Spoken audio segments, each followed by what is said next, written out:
में गए, वहाँ पर उन्होंने फिर पाकिस्तान को काफ़ी सारी चेतावनी दी कि घर में घुस के मारेंगे और पाकिस्तान के आतंकियों को कोई भी आका नहीं बचेगा, इस टाइप की बातें की। क्या कहना चाहोगे? देखिए, जिस तरीके से पाकिस्तान ने पूरा रूमर फैलाया था, झूठ बोला था अपने टेलीविजन के माध्यम से, अपने आर्मी चीफ के माध्यम से, डीजीएमओ के माध्यम से कि उन्होंने आदमपुर एयरबेस को अटैक किया है और वो अनऑपरेशनल है, उनके झूठ का पर्दाफाश देश के प्रधानमंत्री ने किया है और वहां पर जाकर उनको चेतावनी दी है कि आने वाले समय में अगर आप इस तरीके की फिर से कोई कार्रवाई करते हैं तो आपको मुंहतोड़ जवाब मिलेगा। वो हमने ऑपरेशन सिंदूर में देखा ही है।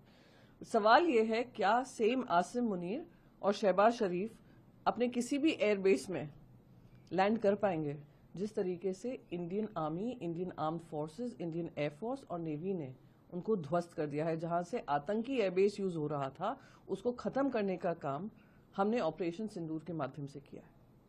मैम, कल एमईए की गई स्पोक्सपर्सन ने उन्होंने बताया कि ये जो मध्यस्थता वाली बात थी भारत पाकिस्तान के बीच की, यूएस की और साथ में व्यापार की, इन दोनों बातों को उन्होंने खारिज किया कि ऐसी कोई बातें नहीं हुई। देश के प्रधानमंत्री ने भी कहा, मोदी जी ने भी कहा कि ऐसी कोई बात नहीं होगी और ना ही आने वाले समय में करेंगे।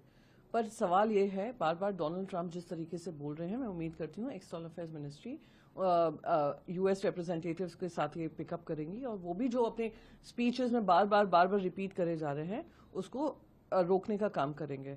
और अच्छी बात है कि एमईए ने उसको स्पष्ट किया है और जो प्रधानमंत्री नरेंद्र मोदी जी ने बात कही कि ट्रेड की बात नहीं होगी, सिर्फ टेरर और पीओके वापस लाने की बात होगी, उसका हम सभी स्वागत करते हैं। मैम, ट्रंप ने कल फिर भारत पाकिस्तान बहुत, दोनों के नेता बहुत समझदार है, ताकतवर है, हो सकता है वो अपने रिश्ते और अच्छे कर सकते हैं, क्या पता हम साथ में उन्हें एक बार जाकर डिनर भी करवा सकें, ऐसी बातें कर रहे हैं। देखिए, दोनों को उन्होंने एक साथ जोड़कर हमारे देश के खिलाफ उन्होंने बात कही है। I be very honest upfront about it, क्योंकि एक तरफ समझदार है जो है भारत और दूसरी तरफ मैं मानती हूं कि गैर समझदार इंसान है, नॉनसेंसिकल कंट्री है विद नॉनसेंसिकल लीडर्स, और वो लीडर्स हैं जिनके हाथ में कंट्रोल ही नहीं है, कंट्रोल तो उनकी आर्मी के पास है।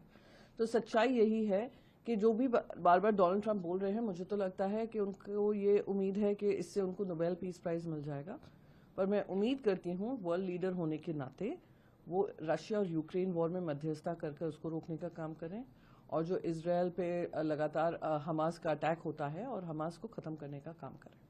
हम एक सवाल और भी हैं, उन्होंने एक बात कही कि पीएम ने पाकिस्तान को उनकी बहनों के द्वारा उनको कराया गया, इस टाइप की बातें की, तो कांग्रेस ने कर्नल सोफिया से कहीं ना कहीं उसको जोड़ा। आप क्या कहना चाहते हैं? देखिए, बहुत ही, अगर ऐसी उन्होंने कर्नल सोफिया कुरैशी को लेकर उन्होंने ये बात कही है, बहुत ही दुर्भाग्यपूर्ण है, बहुत ही निराशाजनक है। इस समय पर जब पूरे देश एकजुट है, सारा राजनीतिक पक्ष एकजुट है, हमारे आर्म्ड फोर्सेस के पीछे हम खड़े हुए हैं, इस तरीके की भाषा का इस्तेमाल करना, इररिस्पॉन्सिबली बात करना एक मंत्री को नहीं सुहाता है। मैं आई एम होपिंग कि भारतीय जनता पार्टी इस पर कार्रवाई करेगी और उनको मंत्री पद से हटने को कहेगी, क्योंकि इस माहौल में इस तरीके की बातें करना बहुत ही मैं मानती हूँ आपत्तिजनक है एंड इररिस्पॉन्सिबल।